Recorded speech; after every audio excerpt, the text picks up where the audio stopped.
ಎಲ್ರಿಗೂ ನಮಸ್ಕಾರ. ನೋಡಿ, ಸುಮಾರು ಸಲ ನೋಡಿರ್ತೀವಿ ಈ ಪಾರ್ಕ್ಗಳ ಮುಂದೆ ಎಷ್ಟೊಂದು ಮಾರ್ಕೆಟಿಂಗ್ ಕಂಪನೀಸು ಪ್ಯಾಂಪ್ಲೆಟ್ಸ್ ಕೊಡ್ತಾ ಇರ್ತಾರೆ.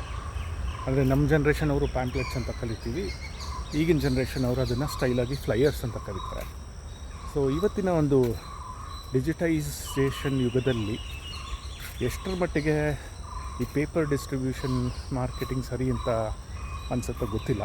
ಯಾಕೆಂದರೆ ಅರ್ಧಕ್ಕರ್ಧ ಜನ ಅದನ್ನು ನೋಡೋದೇ ಇಲ್ಲ, ಉಂಡೆ ಕಟ್ಟು ಬಿಸಾಕ್ತಾರೆ. ಇನ್ನು ಕೆಲವರು ಬೃಹಸ್ಪತಿಗಳು ಪಕ್ಕದಲ್ಲೇ ಇರುವಂತಹ ಟೂ ವೀಲರಲ್ಲಿ ಅದನ್ನು ಸಿಕ್ಕಿಸ್ಬಿಟ್ಟು ಹೋಗ್ತಾರೆ. ಸೊ ಈ ಥರ ಇರಬೇಕಾದ್ರೆ ಯಾಕೆ ಮಾರ್ಕೆಟಿಂಗ್ ಕಂಪನೀಸ್ ಡಿಜಿಟೈಸ್ ಮಾಡಬಾರ್ದು? ಅಫ್ಕೋರ್ಸ್ ನಾನೇನು ಮಾರ್ಕೆಟಿಂಗ್ ಎಕ್ಸ್ಪರ್ಟ್ ಅಲ್ಲ, but based on the experience ಹೇಳ್ತಾ ಇದ್ದೀನಿ.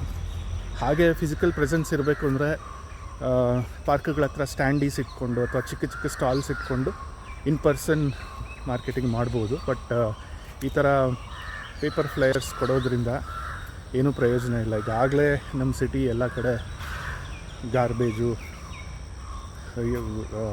ಮ್ಯಾನೇಜ್ ಮಾಡೋಕ್ಕಾಗದೆ ಒದ್ದಾಡ್ತಾ ಇದ್ದಾರೆ. ಸೊ ಅದರಲ್ಲಿ ಇದೊಂದು ಆ್ಯಡ್ ಆಗುತ್ತೆ. So this is just my opinion. ನಿಮ್ಮ ಮಾರ್ಕೆಟಿಂಗ್ ಕಂಪ್ನೀಸ್ ಯಾರಾದರೂ ನಿಮ್ಗೆ ಗೊತ್ತಿದ್ದರೆ ಸಜೆಸ್ಟ್ ಮಾಡಿ. Thank you.